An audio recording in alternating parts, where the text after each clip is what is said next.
Imagine you are sitting in a car park late at night. It is raining. In the distance you see a man under a street light. He's talking to someone you can't see. You wonder if anyone else is there. Maybe he's just a crazy guy talking to the dark. As you ponder, you realize he's gone. You suddenly hear rustling in your back seat. You don't want to turn around. You may be looking through the spooky window. Okay, hi, welcome back to Spooky Window. My name's Belle. And I'm Tom. And today we are doing a season 1 wrap-up of our podcast. We've had 10 episodes. We've been doing this for a whole year now.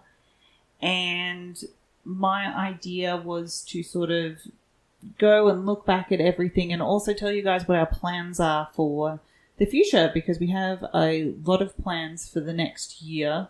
We've been talking about that a lot. And thought it would be good to just wrap everything up and whatever we'd missed and things like that. So this is like the annoying episode in the TV show you're watching. The recap the episode. You hate the most. Sorry, guys. So, to start with, actually, I thought that we could go through some of the episodes we did this year, or last year now, and sort of talk about any that sort of stood out for us. So, for example, like my favorite episode was the Atlantis episode, because Atlantis is one of my favorite myths. And so for me, that was fantastic. I was a little sad that we didn't do it later in the year, because I feel like I would have been able to give more credence to it a lot better. But I actually really liked it, and I was kind of hoping eventually one day I would be able to sort of go to some of the places there, but, you know, we're all stuck at home at the moment, so... So, one of my favourite ones. So they're all really good in their own ways. Like, Yeah. I really enjoy the research part of all of these, really. You know, just the way... Because you've already got an interest in these things, so you go and have go, okay, I did a bit of research in this a few years ago, so what did I remember there? You read that up and have a little, a bit more research. I like the thing of the running sort of thing with your research throughout this whole thing was, I know I've seen this somewhere and I cannot find it anymore. And I had to explain to Tom probably between episode 8 and 9 that there was this thing called the Wayback Machine, and you could like screen capture old URLs. Like, if you ever find anything interesting, use this, because you can never find it. That could save my sanity, I think. Yeah. One that I really liked. You liked all of them, though. I really did. Like, talking about John Keel, who's like one of my heroes. So that was really fun to talk about. Prague's like my favorite city in Europe. So talking about Prague vampires. That was really fun. I think in Prague, I was telling one of my friends that I was doing Prague, and she's like, I lived there for a while. And I was like, no way! She had no idea. She lived there for like a year and a bit, and she had no idea that there was like all this weird stuff and all this mythology. I was like, how did you live there for a whole year and not know? How did you not figure that out? Well, I've never been there, but it seems really steeped in culture there. Like, how did you miss it? We've still got the stories of the vampires in nightclubs. And, oh man, all the haunted stuff. She said, next, if I ever go there, she's like, can I come with you? Because I feel like I've missed this whole, like, aspect of Prague. I went, yeah, you've missed a whole aspect of everywhere in the world you've seen. Like, how did you not? The UAPs in America, so UFOs. I did about 8 months of pretty solid research on UFOs for a while. Yeah, well, that was one of the things that started all this. Like, your research is fascinating. And, like, you put so much effort into it. Like, I will find something and I will focus on it for, like, a week. And I will watch as many documentaries or look at as many, like, Twitter threads. Like, very light research, but still. And I will be obsessed with it for a week. But you are, like, a genius with this. Yeah, I went pretty far down the rabbit hole there. Like, ended up reading about 120 research articles on wormholes and how they could exist. So you're like a wormhole man. Like, is this going to create a wormhole? Yeah. Well, maybe. See, I called Matt Visser in New Zealand. He did New Zealand University. He did a lot of research on traversable wormholes. He's got some interesting research. You'll look him up. Yeah. And then two brothers in Europe somewhere as well. Mm. Anyway, so yeah, I really enjoyed a lot of these ones. I think one of my favourites was probably Bunyips because it was just fun because I hadn't really looked into Bunyips very much before. And then coming up with like a little hypothesis about an extinct giant platypus that was an ambush predator. That was pretty fun to I was one of your think friends of. were like, that's the dumbest explanation I've ever heard. So it sounds pretty far-fetched. I was like, yeah, fair enough. It was fun to make up. And also, I think that one was better because that's when we've started doing longer episodes. So at the very start, we were limited to like 45 minutes. So anything we've touched on in the last year has been time constrained. And we've sort of gone, well, we've got all this information. How can we whittle it down? And we don't have to do that anymore, which is going to make this year very interesting. It was like, there are so many things in like the Celtic Fairies episode, even the John Keel episode, Shadow People, Mesoamerican Atlantis, that we had to cut out. We had to cut so much out because we would look at it and we'd be talking and talking and then we'd realise it was like 11 o'clock at night and we'd started at 8. Yeah. And we're like, oh no, what are we going to do? And so we'd have to listen through it and go, okay, cut here, because we just couldn't fit it in. We had time constraints, which was really sad. Yeah, because was our subscription? Or yeah, our 45 minutes. 45 minutes. I think now we've got 3 hours though. We took the plunge. We added extra. And it's all for you guys. Because you look at what's been said and what's been done and other interesting stuff, and you're like, there's so much interesting aspects of this topic. We'll have to do deep dives. We'll have to do revisits at some point when we've got the ability to. This is the other thing. Like all of our episodes, we try and do one a month, and we've ended up with 10 for last year because it ended up being more like 6 weeks, and it's because like we do so much research, or longer, but like we do so much research before we do this, and then we talk for maybe an hour or two before we even start recording to sort of go, oh, this idea I heard of, and this thing. And that's probably, like, I'm glad we've got the podcast because, you know, we can share our thoughts and things and talk about it to a wider audience. Talk about our crazy theories. And have people, like, on the internet go, yes, or no, that's stupid. Which is fair Which is fair. But it's good, and I like that we've had the ability to sort of focus on a few things because, like before this, Tom, myself, my husband, and a few other friends of ours, we'd be in a rabbit hole. Like we just watch documentaries and talk and things. But I felt like it was going, and it was nice. But it was also like, oh, like that's it. It's just through this group of people, and now I can be like, no, I talk about it to strangers on the internet. That's the dream. I'm validated by strangers on the internet. Or invalidated, whichever way, which is fine, by the way. Look, that's how we grow. That's how we learn. The more you know. Exactly. Actually, you know the ones that I was talking about this the other day to one of my friends who she didn't listen to the Shadow People episode because she was telling me that she's actually experienced shadow people and she thinks it's terrifying. She can't consume any media about it. And it actually reminded me that one probably affected me the most because I was researching it. And so I was watching documentaries, I was reading accounts, I was like looking into it. And I think even in that episode we were saying that it's this thing of whether it's real or a psychological thing because the human mind does make up patterns when there's nothing because that's what our brains need. And I'm sitting there and I think for maybe 3 weeks after we filmed that one, I was like, I swear I saw them everywhere and it messed me up for like 3 weeks. And I didn't sleep very well. I admit that like when I was at work, because I wear a face shield, because I'm a COVID tester, so I've got to wear all this PPE.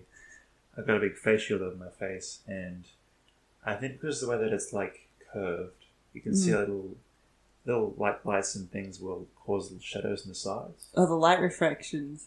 So like I'd be walking through this like hotel hallway, and I'd see like something moving up and down, and move my head and go, "Oh, what's that?" And for a few weeks after that, I was like, "Oh, is that a shadow person?" Is it a shadow person? I was like, "No, it's just a dumb PPE I'm wearing."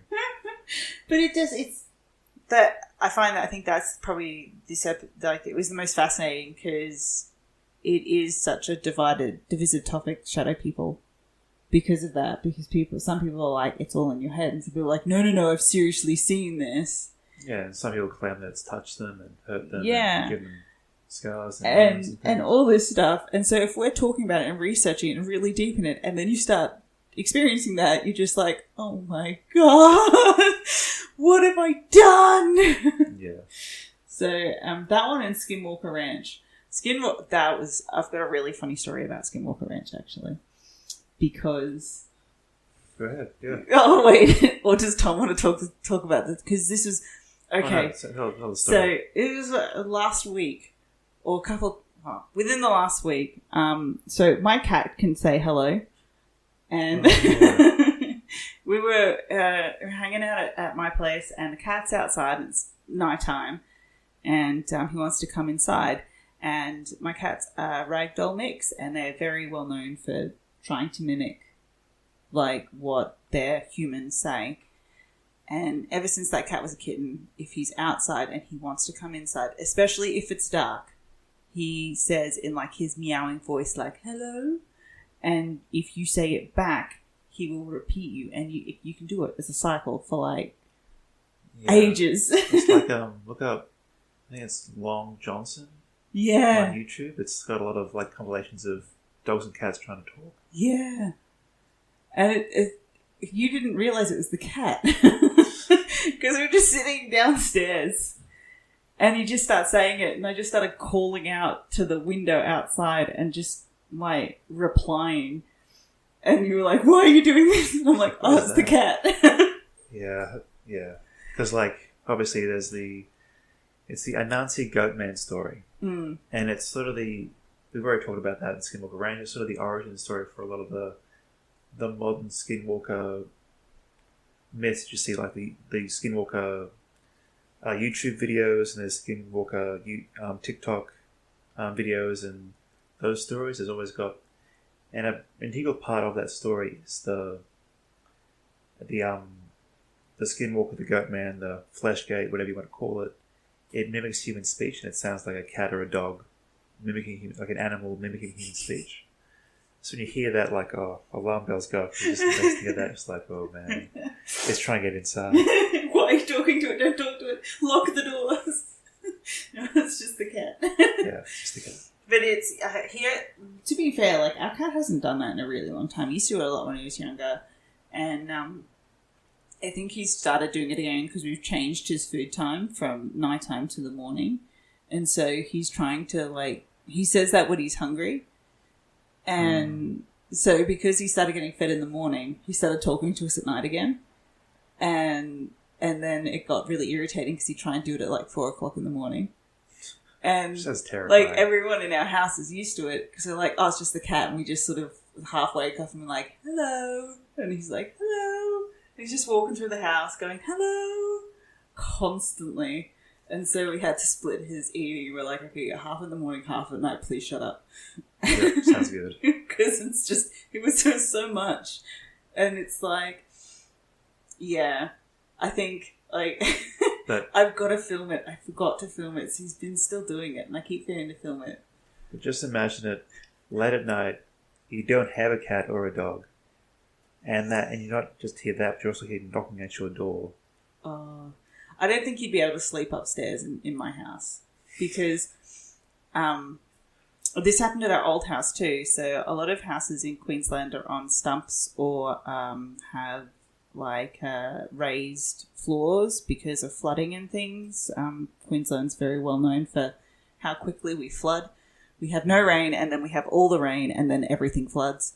But a lot of houses, when they're built up in suburban areas, all the floorboards are like in line with each other across the street and they're all hardwood floors. So if your neighbours are walking along their hallway, you can hear it in your house.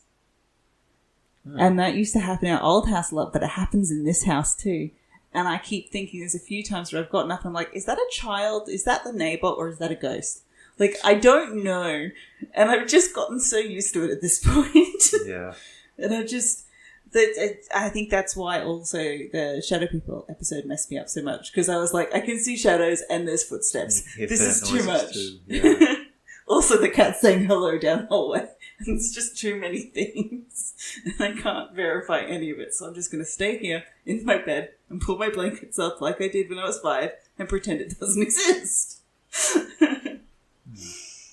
But yeah, I think it talking about spooky things when you have an old house is not fun. It's inviting your brain to see patterns that aren't there. Yeah. Again, the human brain's capacity to see things. Exactly. So, talking about things that messed us up for a really long time. Next season, so what we're going to do after this episode, also one of the reasons we did this is because our next episode is taking so long to sort, was actually going to be a 3-part episode because there is so much to talk about. Yeah, it's a very big topic. Very big topic. So we've got some guests hopefully coming in this year. I've got two. I've got 2 very strong maybes. I've got 1 yes and 1 very strong maybe. And our next 3 episodes will be on demonology and demons and all that huge topic, because we do have a friend that is very knowledgeable in that. And we offered to see if he wanted to come in and talk to it with us, and we're building all our research now. It's taking forever. Yeah, so there's going to be 3 parts of that one. There's going to be, the first one is like the folklore and the superstitions. The second one is going to be about the actual cases that have been reported and witnessed. And the third one is essentially how to protect yourself from them. Because, I mean, for background, like, all of us are Catholics. So, and not like, oh yeah, I go at Easter and Christmas and things. It's like, no, we researched this. The one thing I like about the Catholic religion is the insane amount of mythology and lore and beliefs. Like, everything is so complicated and it's such a vast thing. It's not just surface level, Jesus loves you, be a nice person. It is like huge depth of theology there. And I think it gets ignored a lot because it's not everyone's favorite topic. But it's so fascinating. And I find demonology fascinating. I very much was very hesitant to do this one because I just... it freaks me out. After the Shadow People. After the Shadow People one, it was the Skinwalker Ranch one is like, Like, oh, do I want to play with my brain this much? I want to do this for 3 episodes straight. I'm not even going to have a light one in between. That sort of illustrates a point about all of this stuff is that when you look into this stuff more and more, it does have an effect on your brain. It does. It does have an effect on your mind. When you look at the abyss looks back at you. So, yeah, looking into these sort of things isn't a light thing to undertake. No, which is why we take so long. Because sometimes, an episode's really heavy, and you're like, you know what? I'm just going to not look at anything for a couple weeks, and I'm gonna go on TikTok instead and watch stupid people do stupid dances. That's going to make me happy, and I'm not going to look into the scary stuff. If you want a good movie that sort of illustrates that, then The Mothman Prophecies, which is like a thing on John Keel, is a really good movie to watch. Yeah, actually, I really like that movie. I think I watched it when I was a kid. I don't know why I was allowed to watch it as a child. It really gets the atmosphere of looking into things that don't want to be looked at. But it's cool. It is cool. And if you ever have a friend that's really into this stuff, and you're like, you know what, they're a little crazy. There's a reason, okay? The second you start looking into anything, whether it be, say, government conspiracy, or if your thing is cryptozoology, or if you like spirituality and things like that, once you start scratching the surface, it's really hard to stop because you'll see something and go, that makes sense. Why does that make sense? And then you start seeing it everywhere because that's how our brains work. Yeah, we see patterns. And then when you add the possibility that, like, some of these things have some basis in reality, then like that adds an entirely new dimension to the whole thing. And a lot of the stuff, because it's like Prague, okay, historical, right? So it's people's accounts from hundreds of years ago. You don't know if that person lied or not. You have no idea. There is no way to know. You don't know what they were seeing, exactly. You don't know what they were seeing. And things like that, where it's like, I find legend, mythology, and historical things most disconcerting because you literally cannot verify it or not. And you're sitting there going, okay. Please let this not be actually real. Yeah, exactly. So we've got demonology coming up, and a few other things I wrote down. We might be doing one on ghosts versus demons, superstition, angels, witchcraft, because I mean, the spirituality in and of itself is a huge topic, and it's one of those things where I think we should talk about it more. We can talk about the mediums of the 19th century, so the time when the Victorians, the British people, were very obsessed with seances and unwrapping mummies and eating mummies. They used to eat mummies. That Victorian England was insane. They used to eat mummies because it was like vitality. I'm like, that's a dead person. Why? Person pretty much dust. Well, and that's why we don't have like that many mummies to research, because they ate them. Yeah. What? Or they had their like unwrapping ceremonies, like, hey, here's a mummy. Come to my house and we'll unwrap it and see what it looks like underneath. Let's look at the dead person. That sounds like a great idea. That's not opening any sort of like cursed object feels, or like certainly it's not going to be some sort of death dust that's going to make you really sick because it's been in a sealed container for thousands of years. I remember talking about the penny dreadfuls that came about around that time as well. So, and also the gothic horror that started up at that time as well. God bless Mary Shelley. There was a lot of spooky stuff happening in that area in that time. I find it fascinating that entire society, like the entire society, was just like peak goth kid. It's like the entire 30, 40 years they were like, yes, death, awesome. Like, yeah, that was obsessed with it. Yeah, that's interesting. So random. Oh, but they were wild. It was wild times. But you're talking about the mediums. There was one lady, and I cannot remember her name for the life of me. She was great, and she would like go around. She was debunking everyone else, and it was like not Madame Blavatsky. Oh, maybe it was her. I don't know. I have no idea. There was a few, and just the stories. It's like listening to like celebrity gossip stories now. A lot, like it's so dramatic. Yeah, all these things happened. So yeah, we'll might have an episode on that one as well. Clearly, we both have a bit of an interest in that. We've just discovered. But I think this year we'll probably I suggested we might focus on spirituality because it is such a cool topic, and for example, my husband's always said, in polite conversation, never talk about politics or religion, and he believes that you should only talk about politics and religion because it makes life more interesting.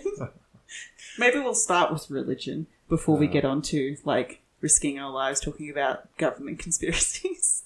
You already have talked about that. But we have, but if we actually decide to do it properly. Yeah. So, what's something else? So, if you have been paying attention, you will have seen that I have been remastering some of our episodes because obviously we changed studios. We upgraded our tech because I'm failing to think the name, the mic and the soundboards and everything. And I also realised something while I've been remastering. The first episode, I introduced myself as Belle. And then from episodes 2 to 8, I introduced myself as Mina. And then for the last 2 episodes, it's been Belle again. And I wanted to talk about that because I was going to just remaster them and replace it, and then realised that was too hard. Yeah, you got the pitch and everything perfect. Oh, it's not worth it. So, yes, I did have my name different for most of the season because, like, we all have lives outside of what we put out on the internet, and I have a family and a business and all this other stuff, and I sort of went, maybe it's better to have some distance between both of those things. And then I got to the end of the year and went, I don't care anymore. So from now on, my name's always been Belle, but I used Mina for a while as a pseudonym because I'm also an author, and I was playing with that as having a pen name as well. And it's too hard. I could never have a secret identity. It's too hard. I don't want to just call. It's too much effort. Yeah, true. Same. I've never thought about doing that. Yeah, it sounds cool on paper, like, oh yeah, everyone knows me as this, but my real name's this. Like, actors have their stage names, and authors have their pen names, and internet personalities have their screen names and things. It's just too hard. Yeah, it does sound like too much hard work for me. It's too much effort. I never attempted it. Like, the name's Tom and whatever. That's what it is. You just gotta do it. So it is Belle and Tom, and that's what it's gonna be because I am lazy. Sounds good. So the last thing I wanted to touch on was our community. You guys, we wanted to very much say thank you for supporting us in the last year. We are incredibly grateful. We've had messages from some of you, which has been amazing. When we did our 2 Australian ones, Egyptians in Australia, and we remastered that, re-released it, and our Bunyips one, we actually got a fair bit of feedback from that, which was a first, and really very grateful for. We got people's stories about them seeing hieroglyphs and that sort of thing in New South Wales mostly, and yeah, some really cool stuff. Yeah, there was a few really cool stories. Actually, I'll see if I can pull it up. But our community we love so much. And a few people said that it was all fake, and thank you for your feedback and thank you for your opinion. Honestly, I do quite like that people have that opinion and can say it. Because I like to be told that I'm wrong. Because it just makes me look into it and go, actually, am I wrong or am I right? And are you wrong? And it makes me look further. Exactly. We need lots of different viewpoints and opinions and stuff. So if you have an issue with something we're saying, then don't hesitate to say something. And be like, that's a lie. And be like, probably. We're going to look at it, yeah. This is, like, we're just positing theories out there. We're just throwing the information out and just seeing what happens. Yeah, exactly. And I think it's important, especially in this day and age, to have different opinions. Because I think it's very easy to have, for lack of use, because I can only think of the buzzword, an echo chamber. You don't want to be stuck in an echo chamber. You want to be challenged, because that's how you grow as a person. Yeah, you can't live your life in a safe space. No, you can't. You've got to continue to grow as a human being and better yourself, and that's how we get better at everything. And even though this is just stupid conspiracies, or stupid in some of them in quite quotations, complex. Some of them quite complex, but like even though it's just conspiracies and like interesting stories or interesting parts of history, things like that, everything's up for discussion. Like, for example, paleontology. Have you seen how much paleontologists fight about dinosaur bones? Like, just because it's a science doesn't mean that it can't be argued. Yeah, exactly. In fact, because it's science, it should be argued. Yeah, especially when you don't have, like, especially if it's history or historical and you're not there, and so you don't have all the answers. You have to make your best guesses. It's kind of where I was saying there should be more devil's advocates in science. Like flat earthers, creationists. They keep everything honest. They do. And there was a guy who was like, I'm going to prove the earth is flat, and he accidentally proved that the earth was round. Or something. Yeah, someone was surprised that. But, again, actually, I want to do an episode one day on flat earth. Because it's pretty fun. It is fun. It is fun. It doesn't matter to me. I don't care if it is flat, round, on the back of a freaking turtle that's hurtling through space. I don't care. Or if it's turtles all the way down. You turtles all the way down. Turtles all the way down. Or if there's a hole in the center and there's like people with mammoths in the middle. I don't care. It's interesting. Yeah, some of the worlds that this group have like concocted or had the idea of are amazing. They are. Like the ice wall one. The ice wall. We're just like a little bubble of like warmth of this melted ice, and then you go over the ice, it's just a gigantic ice like desert. And then if you travel further enough, there's another little warm little circle. That's another world as big as this one. You and just that's have what to the Roman survive Empire there. is. Is that what the word? The Roman Empire escaped the ice wall, apparently. I wouldn't be surprised. It's just the Romans. The Romans and the things that the Romans could do. And there's no such thing as space. It's just this gigantic ice wall thing. It goes on forever. But what are the stars then? I don't know. Are they painted on top of the dome? It's painted. It's like the Truman Show. See, I don't know what the stars are in that worldview, but like it's got to be something amazing. Like I think of that one. I'm like, oh my god, that would be. That'd be so cool, though. How cool would that be? Yeah. That'd be so cool. Whereas, like, another one I like is Creationists. So, I love that. It doesn't affect me any way, shape, or form. I don't care if the bones are fake.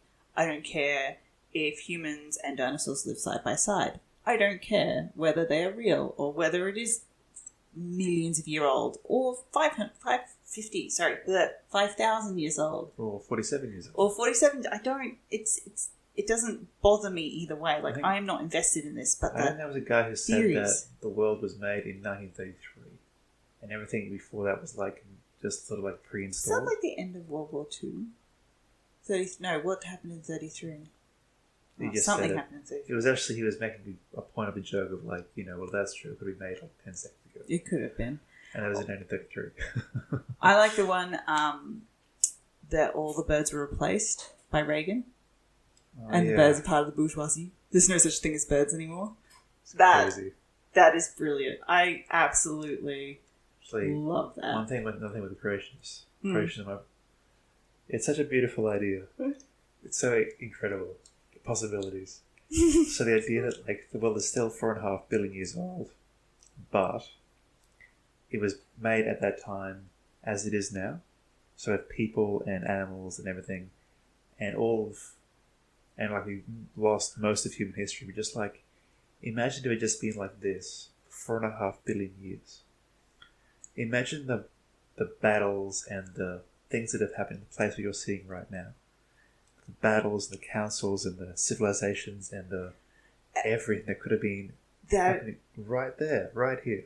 And like they have things that can back that up. So you think about anytime you go into London and they're excavating something. Like last week, they found the most intact Roman mosaic road in London last week while they were trying to dig something up. And I'm pretty sure they didn't think that was even happening in London at the time. No, they didn't think. And then there are places in Canada where they've built up these old houses, and their basement isn't a basement. It's actually the first level, the first floor of this thing. So you have an entire story worth of dirt and built-upness.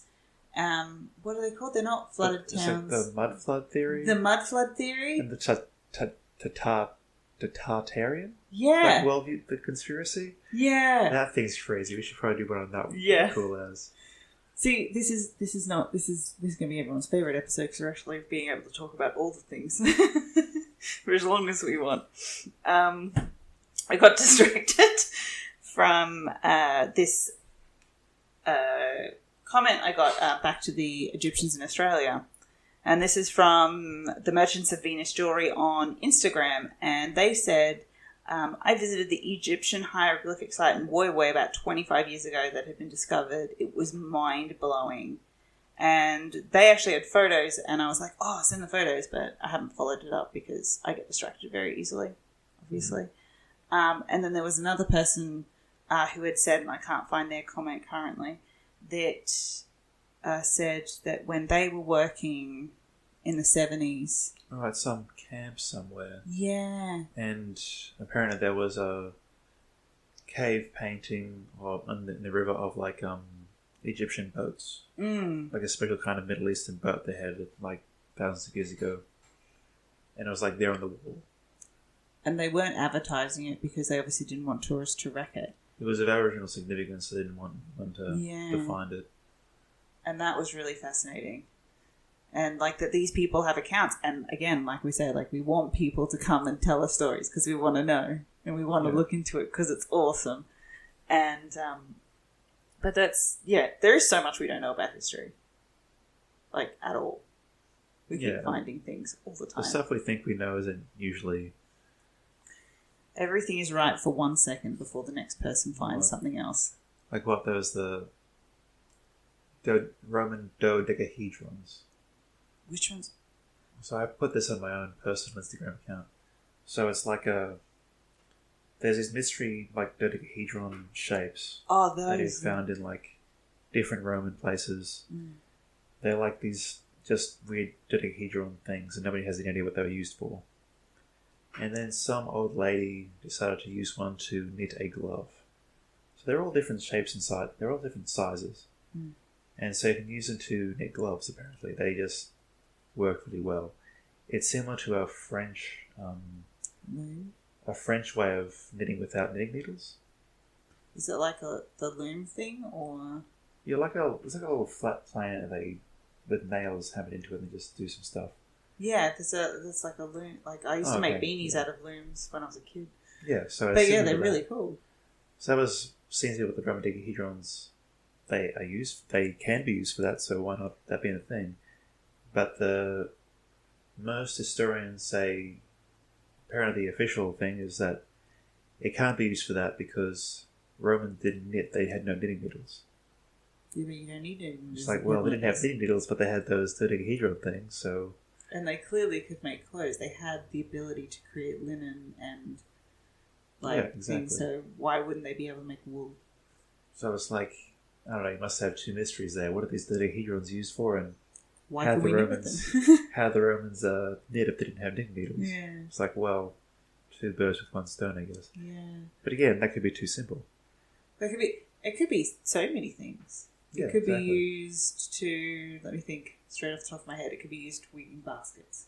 So it could, instead of knitting, you could use it to weave baskets for, like, holding bread, for example. Yeah, who knows? But, like, yeah, fact is, somebody took one of those things and did this. So I was like, well, it's definitely one of its uses. That's so cool. I love history. So, I think, is that everything? Oh, I was talking about our community for a reason. Going forward, we were talking about this today. Depending on how tech savvy Tom and I both are, and how much time we have, and how we figure this out, we might actually look into adding a Discord, Twitch, or Patreon so that we can have foster more of a community with this, because we know you guys listen and we know you guys like this stuff. And we would love to continue to foster this community in any way we can. But also, I think last time I used Discord was a very, very long time ago, and I can't remember how to use it anymore. I have to learn because I'm old. But if you guys would like that, I'm more than happy to start all that stuff, because it would be really cool to stream things as well. Like, I was looking into Twitch for other things, maybe start of last year. Oh, true. Was that the Ancient Aliens thing you wanted to do? I wanted to live stream watching Ancient Aliens because it is Tom's least favourite show, and you have no idea the joy of watching Tom get mad because of Ancient Aliens. It is one of my favourite things to do. So many things wrong. It's always on purpose. You know it's on purpose. And I think I've started getting annoyed too, because I now know more than I did. And so I'll listen to it and I'll be like, no, that's wrong. It just treats everybody involved like idiots. I think I watch it because they have little excerpts on YouTube, because it's through the History Channel, and the History Channel releases excerpts. and they'll release like 4 excerpts at once. And even within those 4 excerpts, they contradict each other within the same episode, in the same highlight. And it's why? It is gaslighting the show. It's gaslighting the entire time. And it is the most joyful thing to watch. It's so funny. And so I wanted to figure out how to actually get a either YouTube video or a stream of just Tom getting mad because Ancient Aliens sucks without getting sued. True, that's a good point. So I got to figure out how to do this. But I always thought it would be really fun to do some sort of reaction things on Twitch, because I think it'd be fun, because it'd be stuff that annoys you and there'd be stuff that annoys me, and we would be able to revel in each other's misery. What's the German word? Schadenfreude or whatever? Schadenfreude? Yeah, the joy in other people's misery. Okay. Well, I can never pronounce it right. But I do want to try and do that. I'm currently waiting on a space to be able to film that in, because I don't really have a space to film that in yet. But I am. We are doing extension, and hopefully in there I can have a nice area to film. But until then, we still have all of our podcasts on YouTube. I've actually, all the ones as I remastered them, I'm putting them back on YouTube so that they're the good version, essentially. And everything is staying on any sort of streaming services like Spotify and things, and they're just getting refreshed with the new audio, so it's not so much all the time. True. And it That's sounds really good. better, and you're not sitting there going, why? the whole time. I think that's very frustrating when it doesn't. The sound quality is pretty bad. Yeah, it's hard to. I can understand that because it's hard for me to listen to. I'm the one editing it. It's hard for me to listen to, so I understand everyone's frustrations. So yeah, if you guys have anything to add, anything we've said this episode has piqued your interest, and you're like, actually, can you talk about this? Or you have any ideas, or you have an opinion about, any of the community stuff we have any ideas on, or you just want to roast us because that's what people like to do as well. Yeah, that's fine. That's fun. It'd be interesting, actually. It can't be worse than what people in our real life are saying to us, because some of those have been pretty brutal, which I actually really like. I actually am enjoying that a lot because it's funny. Yeah, it's pretty good. You can't be much more harsh than Michael is. All right. I was thinking too, if there's any interest, we could do an episode on. Part of my UFO research was the biological effects of UFOs on its witnesses. Mm. So that's probably the only, what do you call it? The only part that I actually put into a little blog post. So it's another part that's actually communicable and makes any sense by itself, I guess. Mm. So if you're interested in that, we can do an episode on that as well. Did you were studying the different types of rocks that were in places, how it affected the people, all that kind of stuff? Yeah, It's honestly, I thoroughly recommend people tell Tom to do an episode on that, because it is you guys don't know what you're missing out on. It's fascinating. Yeah, so if you're interested in that, then we can do a little showcase on that, I guess. All right, well, it was lovely to be able to talk to everyone again, and this is season 1, and hopefully within the next few weeks we will be able to get our guest on board, and we will start season 2. I'm really looking forward to season 2. It will be interesting to see how unhinged I get by the end of those 3 episodes. Yeah, you can already tell that we are very excited for I'm so excited. the different episodes we're doing, such as demonology and omens and angels, demons, and ghosts. It's something we're quite passionate about, because it's something that interests us immensely. We're getting very excited. We're thinking of ideas for them. Yeah. We basically sit here and talk about it a lot, and then go, oh shit, we have to film an episode. And then, back on topic. We even wrote a list that we were going to do. I did. I wrote a list, and I lost it. We have lost that. We will find that. And that's okay. That's okay. But we can always add to that list. And if anyone has anything awesome. And we will catch you guys next time. Bye. Yeah, season 2. Bye. Bye.